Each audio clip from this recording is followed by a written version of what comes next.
Et bonjour à tous.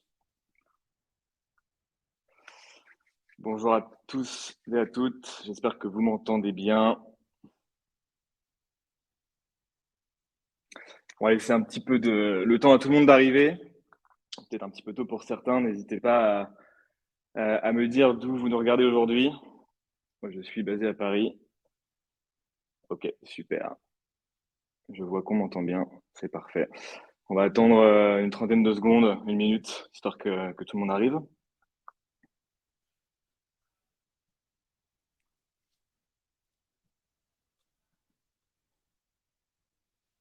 Top. Bonjour à tous. Bonjour Philippe. Bonjour Vladimir. Bonjour Jasmine.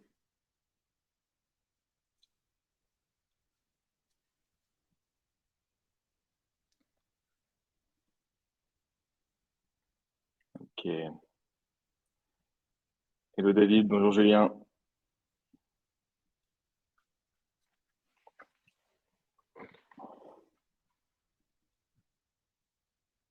Ok.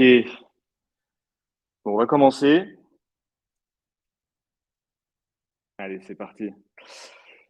Donc, bienvenue à tous. Ravi de vous avoir avec nous aujourd'hui pour ce webinaire durant lequel nous allons parler de Global Payroll et plus particulièrement des clés pour réussir un projet d'harmonisation de paye multi-pays.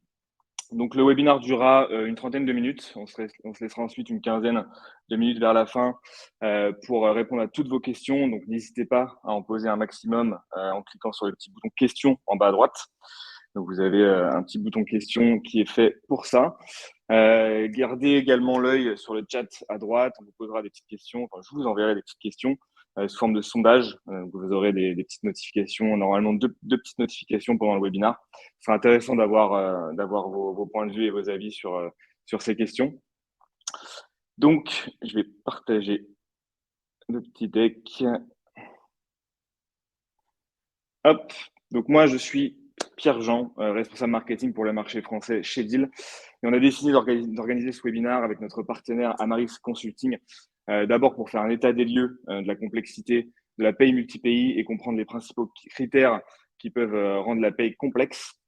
Ensuite, on abordera les enjeux liés à l'intégration et à la consolidation des données collaborateurs pour les entreprises globales, donc ayant des équipes réparties dans le monde. Et enfin, on partagera les solutions et les process existants pour harmoniser la paye internationale. Voilà. Donc, pour parler de ces sujets, j'ai la chance du coup d'avoir avec moi Clément Bernot de Amaris Consulting et Itissem Belaï de chez Deal. Donc, je vous laisse tous les deux monter sur scène. Hello Bonjour Clément. à tous. Hello, hello. Bonjour. Hello Itissem. Hello, hello. Top. Bon, je suis ravi de vous avoir avec moi aujourd'hui pour parler de ces sujets-là. Hop. Donc Clément, je te laisse te présenter du coup. Merci Pierre-Jean. Donc Clément Bernot, enchanté. Effectivement, je représente Amaris Consulting. Donc nous sommes un cabinet de conseil spécialisé dans le domaine SIRH et paye depuis plus d'une vingtaine d'années. Et donc moi, j'ai le plaisir de m'occuper particulièrement de l'équipe qu'on appelle chez nous HR Advisory, qui en fait regroupe toutes les missions d'accompagnement et de conseil de nos clients autour d'aide au choix de solutions, de diagnostic d'architecture applicative existante et par extension de leur optimisation. Et donc on intervient notamment beaucoup dans l'intégration entre les systèmes de paye et les systèmes SIRH. Voilà. Ok, très bien. Super, merci beaucoup. Du coup, Itissem, je te laisse te présenter également. Moi, je suis donc Itissem. Je travaille dans la paye depuis 12 ans aujourd'hui. J'ai travaillé pour plusieurs grands cabinets, dont un cabinet qui était spécialisé dans la paye internationale. Et aujourd'hui, je suis donc responsable paye chez Deal pour les entités propres à Deal et également pour les Global Payroll. Voilà. Ok, Je te super. laisse Très présenter bien. Deal, Pierre-Jean. Ouais, merci beaucoup. Je vais juste, alors dites-nous s'il y a des problèmes de son. Je vois David qui n'entend pas. Faites-moi signe s'il y a des petits problèmes de son. Normalement, ça devrait être bon. Ok, super, ça marche. Oui, donc merci Etissem. Ouais, en d'autres mots, donc nos deals, on propose une suite globale RH qui permet de gérer la paye multi-pays des salariés de nos clients, donc ça dans plus de 150 devises. Avec une approche assez unique en fait, puisqu'on propose à la fois une expérience aux équipes RH et aux collaborateurs via une plateforme SaaS. Donc, c'est-à-dire qu'on permet tout simplement le traitement de la paye. Et on propose en même temps une externalisation de la paye pour nos clients via nos équipes dédiées, donc des équipes dédiées localisées dans plus de 100 pays dans le monde. Et via toutes ces entités en propre et équipes locales, on permet également de faire du portage salarial international. Donc, on reviendra un petit peu plus tard sur tout ça, mais comme ça, vous avez le contexte également. Donc, on va passer directement à la première partie. Donc, juste pour remettre un petit peu le programme. Donc, comme je l'ai évoqué au début, on va d'abord faire un petit état des lieux de la complexité de la paye multi-pays. Ensuite, on parlera d'intégration et de consolidation des données collaborateurs, en parlant des enjeux, surtout pour les entreprises qui ont une dimension internationale. Et enfin, sur le vif du sujet, les solutions et process existants pour harmoniser la paye internationale. Donc, sur tous ces sujets-là, alors sur la partie 2 et la partie 3, on s'appuiera surtout donc, sur les expériences actuelles et passées de Clément et d'Itisen. Donc, ça va être super intéressant. Donc, d'abord, on va commencer sur l'état des lieux de la paye multi-pays. Alors, je regarde juste un petit peu le chat, le son est top. Est-ce que vous voyez bien? Je pense que vous voyez bien mon écran aussi. Il n'y a pas de souci. Je vois que. N'hésitez pas aussi à me dire si vous ne voyez pas la présentation. Ok, super, ça marche. Donc du coup, alors cette petite slide pour mettre les principaux critères, on va dire les facteurs clés de complexité de la paye multi-pays. Je me tourne vers toi du coup. D'abord, Clément, quels sont pour toi les principaux défis des entreprises en matière de paye multi-pays? Quelles sont les principales difficultés? Moi, j'en retiens 3 principalement, 2 peut-être un petit peu plus au niveau des collaborateurs, qui sont d'abord, une paye multi-pays, ça peut vouloir dire devoir gérer aussi des personnes avec des contrats d'expatriés. Donc ça amène forcément une complexité dans la gestion et des données RH et de la gestion de la paye, on pourra le voir un petit peu plus tard. La deuxième qui est assez propre aussi à ce qu'on voit aujourd'hui, c'est ce qu'on appelle le multi-assignment, c'est-à-dire des personnes qui temporairement seraient détachées pour aller travailler dans un autre pays, dans une autre entité. Donc ça se fait de plus en plus aussi et ça peut amener des complexités. Puis le troisième, qui est un peu naturel et un peu plus à l'échelle de l'entreprise, c'est qu'il va falloir composer avec des législations, avec des façons de faire la paye et des réglementaires différents dans chaque pays. Et donc à un niveau global de l'entreprise, les consolider et arriver à les gérer, ça va être aussi une complexité. Ça marche très bien. Je viens juste sur ce petit, avant de passer à toi et Tissem, sur ce petit tableau en fait qui montre le niveau de complexité. Alors, c'est un top 10, on va dire, des pays où la paye est le plus complexe. Juste pour expliquer un petit peu comment est calculé cet indice-là. Donc, c'est une étude de Alight, donc sur l'indice mondial de la complexité de la paye, et en gros qui se base sur 3 facteurs principaux qui sont la législation fiscale, les prélèvements obligatoires et les cotisations de sécurité sociale et exigences de déclaration. Donc on voit, alors là vous voyez un petit peu le classement, on voit que la France en fait était déjà le pays le plus complexe pour gérer la paye en 2021 et ça l'est toujours aujourd'hui. Sur le côté, quand on voit l'indice de changement, c'est par rapport à tous ces critères-là. Et on y reviendra peut-être un peu plus tard, mais en gros, généralement, quand il y a des gros changements d'une année à l'autre, c'est surtout en cas de changement de législation. Donc, c'est juste un petit peu pour appuyer le sujet de cette première partie. Je reviens juste avant, du coup, pour toi, Etissem, c'est quoi, du coup, les principaux facteurs clés de complexité de la paye multi-pays? Alors pour moi, pardon, pour moi j'ai vraiment 2 facteurs clés. La première en fait c'est la sécurisation des données, puisque aujourd'hui en fait Internet est de plus en plus présent, voire omniprésent dans tous nos échanges, et forcément on a également de plus en plus de hackers et de personnes malveillantes qui souhaitent en fait obtenir nos informations et demander une rançon. Et pour moi aujourd'hui donc cette sécurisation des données, d'envoi des données est vraiment quelque chose de primordial pour la pérennité de la société. Et le deuxième, pour moi, la complexité multi-pays, c'est le calendrier. C'est-à-dire pouvoir en fait faire la paye les déclarations d'embauche et tout ce qui en découle en fait au bon moment et surtout coordonné dans tous les pays où se trouvent les entités. Donc ça également, c'est des véritables challenges et pour nous et pour les sociétés en fait qui doivent s'organiser pour pouvoir respecter les délais. Voilà. Ok, très bien, ça marche. Tu as déjà eu du coup des problèmes de délai de paiement dans tes. Enfin, c'est un problème qui peut être récurrent. Oh oui, oui, oui. Dans d'anciennes expériences, effectivement, j'étais responsable de l'équipe, par exemple, montage. Et justement, ces calendriers nous posaient problème puisque on ne paye pas, comme tu expliquais, il y a des législations qui sont différentes. Et par exemple, dans certains pays, on paye tous les 15 du mois. En France, c'est une fois par mois. Et tout ça, en fait, ça amène de la complexité et ça amène en fait plus de rigueur et plus d'organisation pour les deux parties. Donc voilà, ouais, c'est surtout Ok, ça, quoi. ça marche. On en parlait aussi, peut-être que Clément, en gros, sur le changement de complexité ou l'augmentation de complexité de pays comme la Turquie ou la Slovaquie. Est-ce que tu auras un mot à dire là-dessus, sur le pourquoi, en fait, la complexité augmente? Oui, ben, on a plusieurs facteurs, mais c'est vrai que par exemple, des pays comme la Turquie, la Slovaquie, depuis quelques années, sont devenus des pays d'accueil, on va dire, pour des sociétés françaises, allemandes, britanniques, notamment dans l'automobile. Et donc, c'est assez normal qu'au fil du temps, le droit du travail, le droit social se soit un petit peu renforcé. Et donc, bah, plus de droits sociaux, ça augmente aussi un petit peu la complexité de la paye. On a par exemple aussi le Canada là, qui a fait une très grosse réforme du droit fédéral du travail l'année dernière et donc bah, ça repose des nouvelles règles et c'est des règles et de la complexité positive, hein, mais qu'il faut intégrer dans la Mmh. gestion de la paye et de la gestion des données RH. Donc voilà, en fait, c'est aussi une résultante de là où les entreprises vont s'implanter et de ce qu'elles vont pouvoir faire et produire dans d'autres pays. Ben, ça fait évoluer aussi le droit du travail dans ces pays-là et donc la façon de gérer la paye à moyen terme.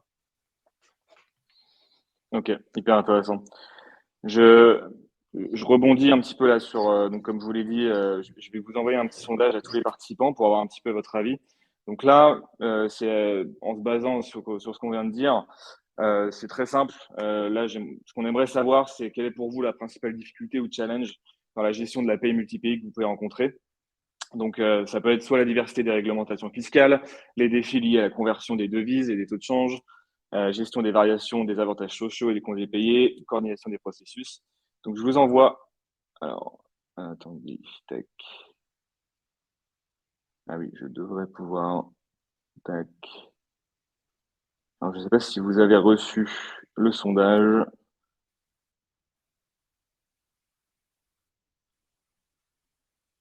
Tac. Sinon, on va avancer. Non.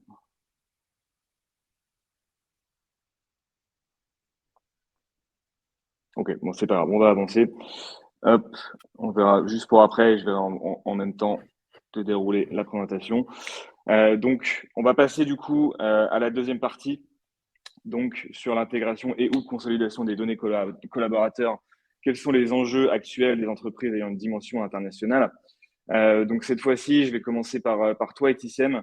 Donc quand on parle d'entreprise globale, donc avec des équipes réparties dans le monde entier, quels sont les principaux défis qui te viennent à l'esprit en matière d'intégration ou de consolidation des données collaborateurs?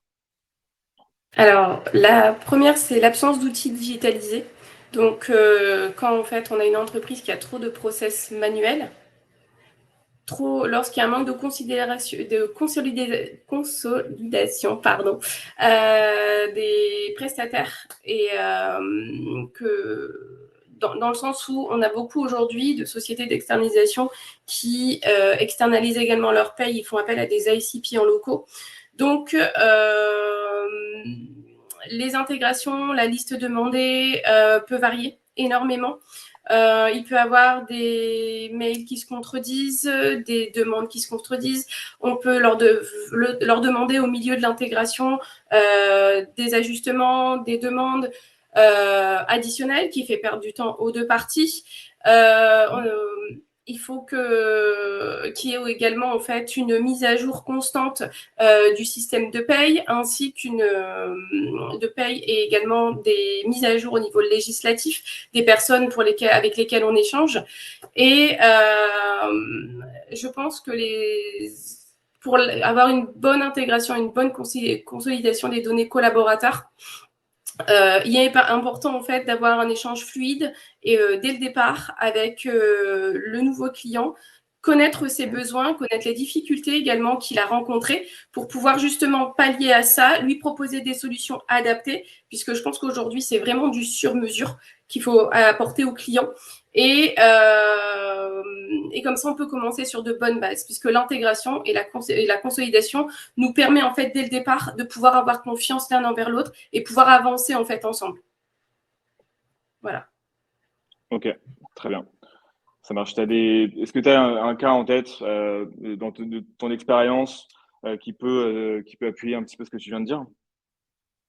J'ai déjà eu par le passé effectivement un souci en fait avec un nouveau client qui ne souhaitait pas nous donner en fait les données de ses salariés, puisque pour lui c'était son ancien ICP lui expliquait que s'il nous donnait toutes les données de paye de leurs salariés, de tout ça, on allait pouvoir les exploiter mais pour autre chose en fait. Comme c'était un client étranger, il avait très peur en fait que les données de ses salariés se retrouvent sur Internet en fait, tout simplement parce que vous n'êtes pas à l'abri de personnes malveillantes. Et on a dû en fait travailler avec lui expliquer en fait les normes françaises et internationales pour d'autres pays, et lui expliquer que voilà, que ce qu'on lui demandait c'était totalement normal. On a dû le rassurer, on a dû lui expliquer comment ça fonctionnait, et sincèrement ça s'est vraiment super bien passé. Et à ce jour il fait toujours partie des effectifs des clients de mon passé. Voilà. Ok, ça marche très bien. Super. Ouais, du coup, je rebondis avec toi, Clément. Pour toi, du coup, quels sont les principaux, les principaux facteurs, en fait, enfin, en tout cas, les principaux challenges en termes d'intégration et de consolidation des données collaborateurs? C'est un petit peu ce qu'on a dit tout à l'heure, c'est la complexité de plusieurs pays. Et moi, c'est vrai que j'ai eu la chance, Mhm. par le passé de devoir gérer ce domaine-là, puisque j'étais responsable, du domaine applicatif, dans une entreprise. Et voilà, on avait une vingtaine de pays, une grosse consommation de données, paye RH, Mhm. et l'enjeu, c'était de réduire les coûts et de contrôler un peu les coûts de la paye, tout en produisant une paye dans une vingtaine de pays, et d'arriver à la fin à consommer plus facilement des données agglomérées de ces 20 pays-là. Donc le constat de départ, c'était aujourd'hui, on a un fournisseur paye par pays, ils sont tous indépendants, on n'a pas d'outil qui nous permet d'agglomérer ces données-là au-dessus. Mhm. Et donc on a un petit peu tous les chiffres qu'on a sous les yeux. On a dépensé beaucoup d'argent pour intégrer ces données avec un système RH. On a des managers qui consomment pas ces données-là, donc du coup qui pilotent pas leurs activités RH par rapport aux données, notamment de la paye. Donc Mhm. l'enjeu, il a été là en fait, il a été de trouver un moyen efficace, comme disait Issem, d'opérer la paye dans un pays et d'être proche du réglementaire pays et d'être efficace dans le pays, tout en ayant aussi un outil qui permet au-dessus, de facilement en fait lire de la même manière une donnée, qu'elle vienne de l'Allemagne, de la France, de la Pologne, du Brésil, mais d'avoir Mhm. quelque chose qui se regroupe au-dessus. Donc c'est un petit peu c'était un petit peu l'enjeu, c'était vraiment être efficace au niveau local, mais arriver assez facilement à lire à un niveau global la donnée après. Ok, très clair. Très clair. Je rebondis. Donc là, je mets un peu quelques chiffres hein, pour appuyer tout ce qu'on dit. Euh, alors question pour tous les deux, quid d'une mauvaise intégration de données collaborateurs? Qu'est-ce que ça peut avoir comme impact négatif? Par exemple, là, on voit sur les chiffres, 41% des entreprises constatent une baisse de la confiance de leurs collaborateurs à la suite d'une erreur de paye. C'est un exemple. Est-ce que vous avez d'autres impacts potentiellement négatifs qui peuvent être liés à une mauvaise intégration des données collaborateurs?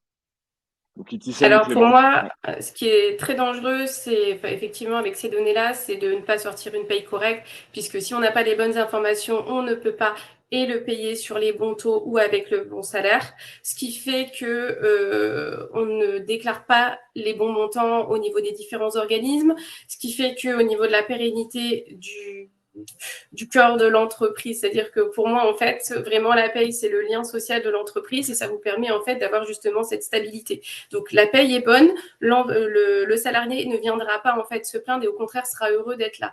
Vous faites une mauvaise paye, il y aura donc des conséquences au niveau des salariés, mais il y aura également des conséquences au niveau des différents organismes de taxes en France, puisque en cas de contrôle, on peut se faire redresser, on peut avoir des pénalités. Il y a énormément de conséquences négatives. Donc, des bonnes données, une bonne intégration permet une pérennité de la société, tant au niveau fiscal qu'au niveau social.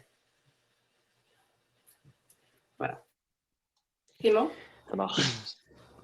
Oui, alors moi je suis un peu plus RH, un peu moins paye, je vois des conséquences ailleurs, mais c'est vrai que pour moi, j'en vois 2, j'en vois une première qui est celle que j'ai dit tout à l'heure, c'est-à-dire qu'on s'appuie beaucoup sur les données pour piloter, plein de choses dans les métiers RH et ne pas avoir de données correctes et donc enfin ne pas faire de tournée de paye correcte, ne pas avoir de données correctes, ça d'un côté décourage le manager puisque lui va devoir avoir à gérer son collaborateur mécontent, puis en plus il va pas pouvoir s'appuyer sur des données fiables pour gérer, pas mal de choses et puis l'autre, c'est un peu ce que j'ai vu parfois, un espèce de mouvement de panique et donc de mauvaise contrôle des coûts. C'est-à-dire qu'on se dit: «Ah, il y a des erreurs à droite, à gauche, on va aller, allonger les budgets pour régler des erreurs».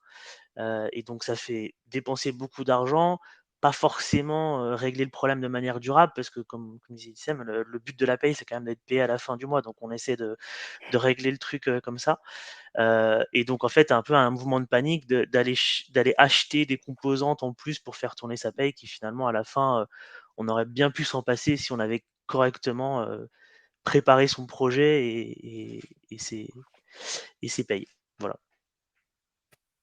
Ok, très clair. Très clair. Je reviens un petit peu sur le sondage, donc les questions que j'ai posées juste avant. Quelle est pour vous la principale difficulté slash challenge dans la gestion de la paye multi-pays? Donc clairement, à 59%, la diversité des réglementations fiscales et sociales dans chaque pays vient en premier. Donc alors, le deuxième, à 28%, la coordination des processus et des systèmes entre les pays. Mais clairement, c'est aussi un sujet qu'on va aborder après. Sur le côté veille de tous les changements législatifs de chaque pays, qui est très important et qui visiblement, donc on va en parler après, a un gros impact. Et on pourra revenir d'ailleurs sur comment peut-être optimiser cette veille-là. Je vais vous partager un autre petit sondage, très simple aussi. Pensez-vous avoir encore trop de process manuels dans la gestion de votre paye multi-pays? Peut-être que sur aussi là-dessus, sur cette question-là, Itisem et Clément, est-ce que pour vous, il y a encore beaucoup d'entreprises qui ont des process manuels quand on parle de paye multi-pays?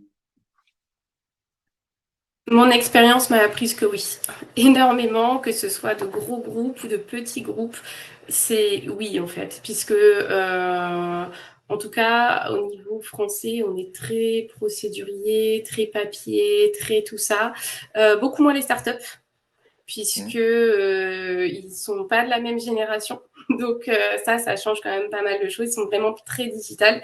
Par contre, les groupes bien intégrés sont encore très papier. Je connais encore des gros groupes qui, lorsqu'ils embauchent des personnes, impriment, mettent dans une pochette et dans une armoire.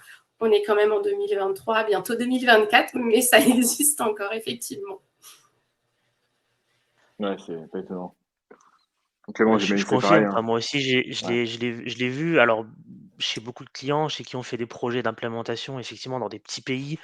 Mais en plus, au-delà de faire la paye à la main, enfin manuellement pardon, il y a aussi pour moi un autre enjeu, c'est que souvent le savoir il est détenu par une personne ou un très petit cabinet local et qui est donc, comme disait Itsem, aux antipodes de ce qu'on peut avoir avec la dématérialisation et cetera sur d'autres outils. Donc il y a le fait de tourner à la main, puis il y a aussi le fait de effectivement rester dans des procédés un peu archaïques où le contrôle est pas facile, où les modifications sont pas simples aussi. Donc ce qu'on disait tout à l'heure, s'ajuster rapidement, des fois, quand ça repose sur une personne et de l'Excel, c'est pas simple en fait. Ouais, clairement. Clairement, petit rappel avant de passer donc à la troisième partie, n'hésitez pas à poser vos questions. C'est important. Si vous avez des questions qui vous viennent, n'importe lesquelles, sur tous les sujets liés à la paye multi-pays, Clément et Tissem sont là pour y répondre. Pour rappel, vous avez la petite, donc vous pouvez cliquer sur questions en bas à droite pour poser les questions que vous souhaitez. Donc, merci déjà encore une fois tous ces arguments, c'est hyper intéressant. Maintenant, on va passer donc le temps passe très vite, mais à la dernière partie, avant de passer aux questions-réponses, s'il y en a, à la dernière partie du webinar, donc qui découle un petit peu des deux parties qu'on vient d'évoquer. Tout simplement, la question, comment réussir un projet d'harmonisation de paye multi-pays? Quels sont on va dire, les principaux, pas critères, mais les facteurs importants? Je vais mettre une petite slide après. Clément, je te laisse peut-être commencer sur cette question-là. Oui, je pense que je vais faire tomber personne de sa chaise. Pour moi, c'est la préparation. On a évoqué tout à l'heure les principaux soucis, c'est de ne pas avoir compris l'environnement dans lequel on va, donc les réglementaires locaux, de ne pas avoir bien spécifié en fait au démarrage. L'idée là, c'est que, comme on disait, on veut avoir une paye qui tourne dans chaque pays, mais on veut pouvoir agglomérer des choses à un niveau global. Donc, connaître le référentiel du pays, c'est la première des choses. Et puis aussi se poser la question, qu'est-ce que j'autorise ou pas en termes de spécifique à chacun des pays? C'est-à-dire que moi, je veux aussi pouvoir consommer de la donnée à un niveau plus global. Donc, je veux que ma paye tourne et en même temps, je veux que ça fasse sens pour moi si je regarde les données d'un pays ou d'un autre. Donc, il faut que au démarrage, que je sois bien au courant de ce qui se fait en réglementaire et que je sois en capacité de dire, bah, ça, j'accepte que ce soit un spécifique de ce pays-là, enfin que ces spécificités-là soient intégrées dans la paye ou dans les données, et ça, non. Et puis après, il y a d'autres facteurs un peu plus sur la gestion de la paye. Ça, je le laisserai à XM, mais pour moi, c'est vraiment la partie préparation. Voilà. Connaître le local et Ouais. puis se poser la question du projet, quoi. On en parlait tout à l'heure, mais juste à quoi peut mener une mauvaise préparation, un mauvais cadrage des spécifiques, justement?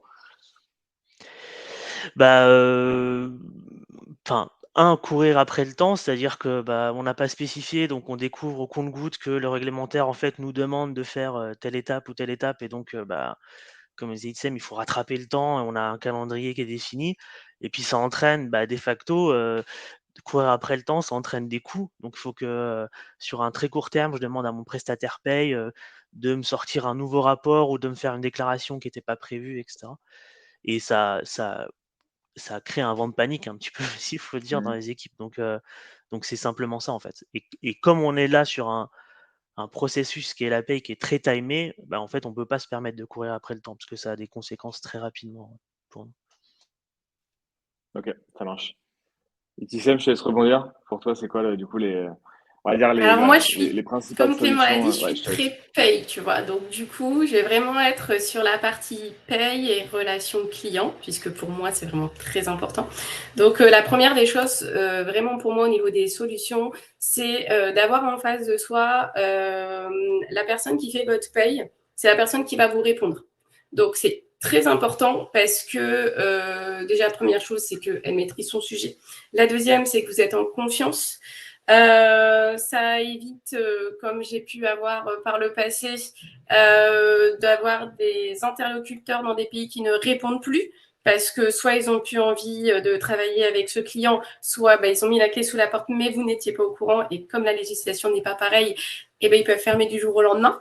C'est voilà, pour moi, l'échange en fait avec la personne qui fait votre paye, c'est vraiment très important et ça met en confiance.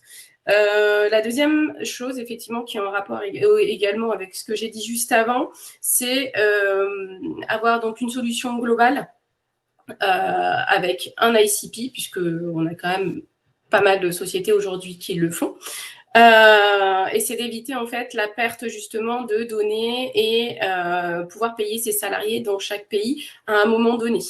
Donc, ce qui nous permet également, lorsque vous êtes dans une solution globale, ce qui vous permet également de pouvoir cadrer vos coûts, puisque lorsque vous faites appel, lorsqu'ils font appel à des ICP locaux, tout est facturable, tout est additionnable, puisqu'ils vont faire appel à des experts, donc que ce soit en RH ou au niveau légal.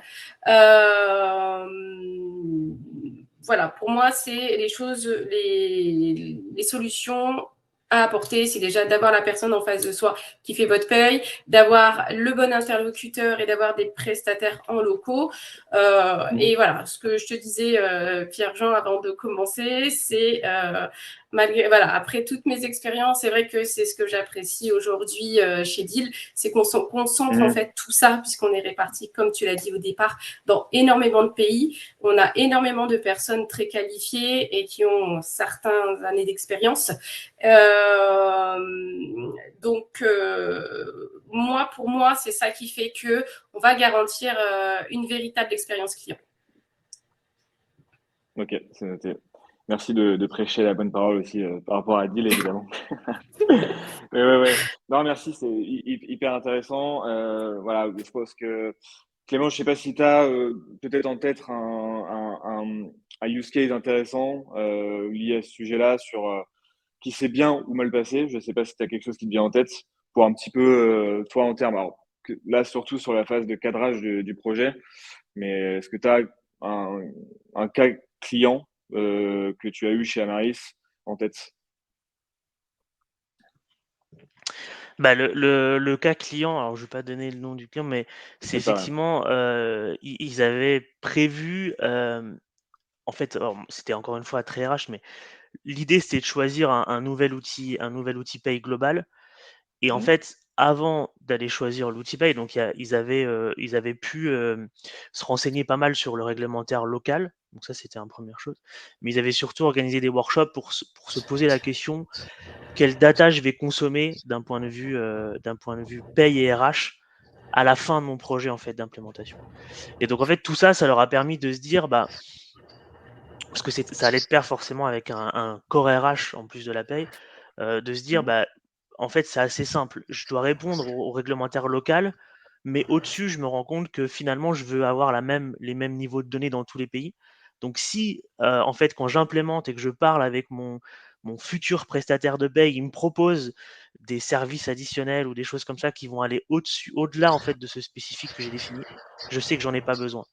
Et ça leur a évité de paniquer en fait bah, entre le moment où ils ont fait leur choix et puis le moment où ils sont partis en projet.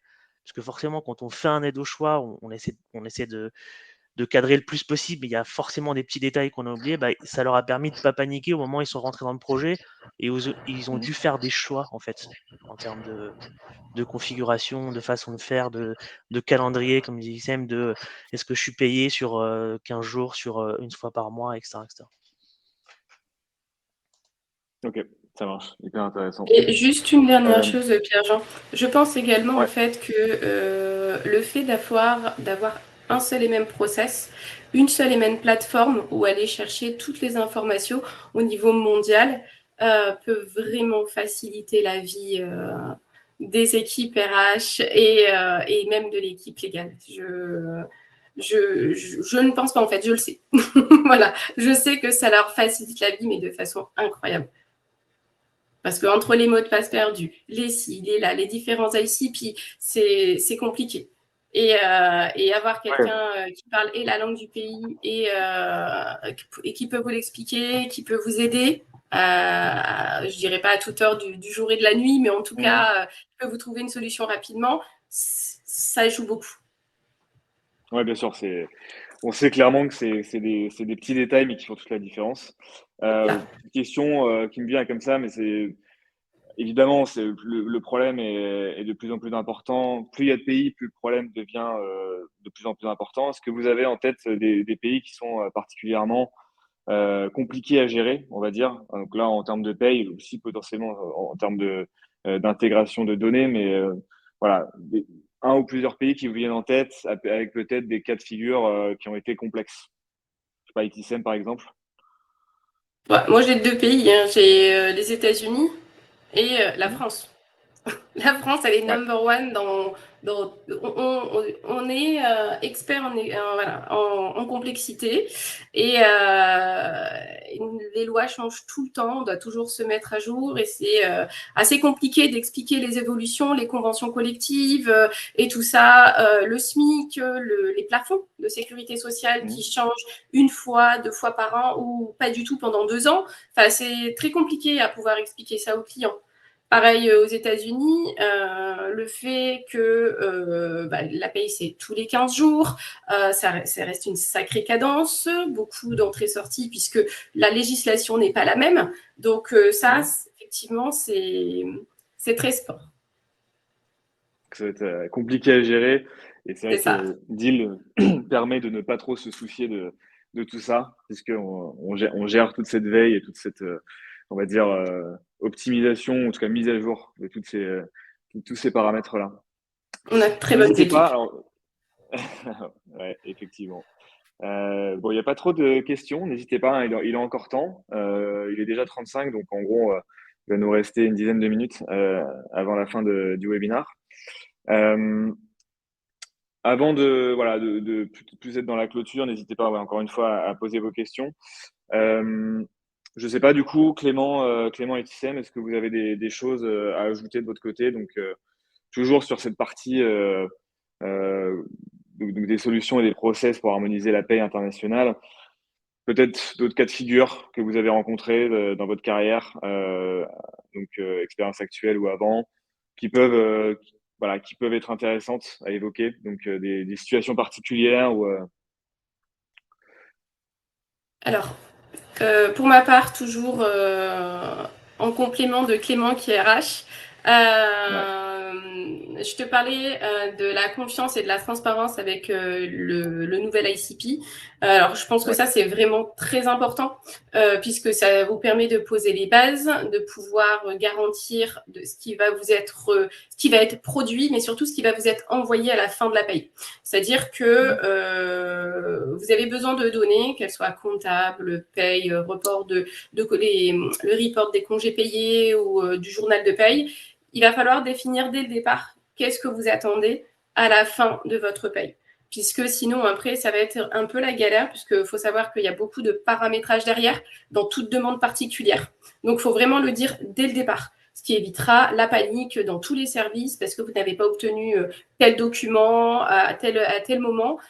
Puisque effectivement, il y aura d'autres payes. Hein, votre prestataire a d'autres payes, a d'autres calendriers que le vôtre, va faire un maximum, bien sûr, pour pouvoir vous répondre dans les délais. Mais c'est plus sympa si dès le départ, vous pouvez vous accorder en fait pour donner une liste exhaustive de tout ce que vous souhaitez. Après, bien sûr, il y a toujours possibilité de négocier d'autres documents, mais au moins les plus importants pour vous. Voilà, puisque n'oubliez pas une chose, ce qui est évident chez votre ancien ICP ne le sera pas chez votre nouvel ICP. Voilà, puisque les demandes ne sont pas les mêmes selon les clients, la convention collective, le droit du travail, les pays, enfin voilà. Ok, super. Je pense que le message est clair. Non, mais top. Merci beaucoup, Itissem. Merci beaucoup. Bon, je pense que du coup, on a fait un petit peu le tour, donc ça reste un vaste sujet. Là, l'idée, c'était un peu d'explorer voilà, tous les process existants pour vraiment à prioriser pour harmoniser sa paye internationale, sa paye globale. N'hésitez pas encore une fois là, avant de clôturer le webinaire, si vous avez des questions. Est-ce que vous avez des choses à rajouter, Clément et Tissem, ou est-ce qu'on clôture tranquillement le webinaire? Moi, j'ai dit tout ce que j'avais à dire. Merci. Oui, je pense aussi pareil de mon côté. Alors, petite question qui vient d'apparaître de François-Xavier. Alors, plus lié du coup à l'IOR. Alors, je lis juste la question, hein, qui est un petit peu longue. Tac. Donc ouais, alors là peut-être plus question pour Itissem du coup. Donc je lis la question, hein. IOR est une très bonne solution à court terme. Quid du risque légal de reconnaissance de liens hiérarchiques entre le salarié de IOR et le client final, notamment sur le long terme. Donc c'est peut-être là, c'est plus légal en tout cas. Je sais pas, c'est peut-être un sujet un sujet différent. Je sais pas si Tissem, tu as un mot à dire là-dessus. Alors, c'est pas très forcément lié à la paye. Je regarde juste si ouais, donc c'est plus légal. Je sais pas si tu vois la question, Tissem, mais Oui, je la vois, je la c'était un vois. mot. Ouais, Alors en fait, la première chose, il faut savoir qu'effectivement, les IOR sont nos salariés et le client a un contrat avec Deal. Voilà. Donc le client s'engage avec Deal à payer donc toutes les charges, tous les salaires, tout ce qui est severance selon les pays, les PTO, les RTT. Pour nous en France en tout cas, mais les PTO au niveau international.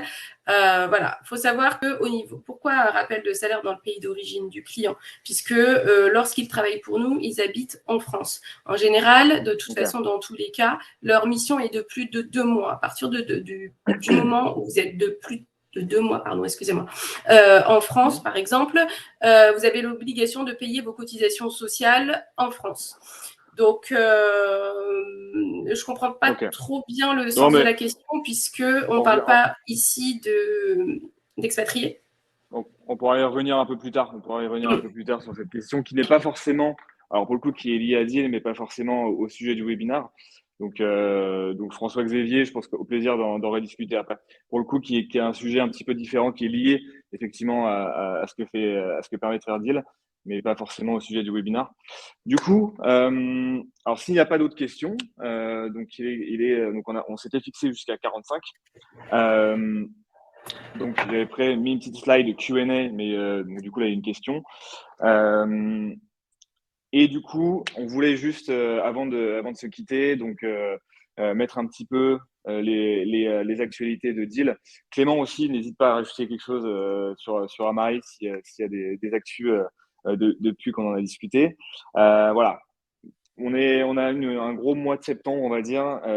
Si vous êtes sur ces événements, n'hésitez pas à nous le dire. Donc, on sera sur le B2B Rocks à Station F, donc le 19 septembre, donc mardi de la semaine prochaine.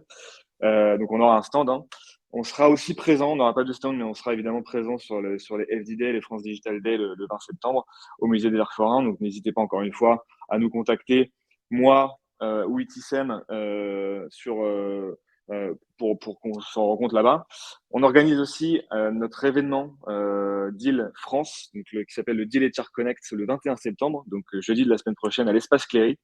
Donc on attend plus de 100 personnes de notre écosystème français, donc clients, partenaires et toute personne qui serait intéressée par Deal et pour venir discuter et aussi pour être inspiré sur plein de sujets RH. On aura la chance d'avoir un ancien astronaute qui s'appelle Michel Tonini, donc qui a fait 2 voyages, donc 2 missions sur l'ISS et qui est le mentor de Thomas Pesquet. Donc pour nous parler de ses missions et aussi faire le lien avec tous les sujets de RH international, donc tout ce qui est lié à la mobilité internationale, entre autres au travail en remote, etc. Et on aura aussi, pour rappel, la chance d'avoir Magda, donc Magda Yasumoto, donc avocate de chez Deloitte, et Dana Costage de chez Anywhere. Et on sera aussi donc un peu plus tard en octobre sur le salon Unleash, donc au parc des expos de Porte de Versailles. On aura aussi un stand. Voilà. Écoutez, je pense qu'on est bon. Encore une fois, n'hésitez pas, toutes les personnes qui sont encore là, à nous contacter. On renverra, de toute façon, on vous enverra une invitation déjà pour le Deal HR Connect. Et on vous enverra un email de remerciement pour avoir assisté à ce webinaire-là. Et n'hésitez pas à nous contacter directement si vous avez des questions, soit par rapport au service que fournissent Amaris Consulting ou à ce que permet de faire Deal. On sera ravis de vous parler, enfin de continuer les discussions et de répondre à vos questions s'il y en a qui vous viennent entre-temps. Voilà. Merci Clément. Merci Tissem. Merci à tous les deux. Merci Pierre-Jean, merci à tous. Pour votre temps. C'était top. Et puis le replay aussi sera disponible pour tout le monde. Voilà. Donc on va se laisser sur ces mots. Je vous souhaite à tous une bonne journée. À plus tard Clément, à plus tard Tissem. Merci encore pour votre temps et pour ce webinaire qui était super intéressant. Et puis à très bientôt. Merci à tous. Merci, bonne journée. Au revoir. Bye bye, bonne journée. Au revoir. Au revoir.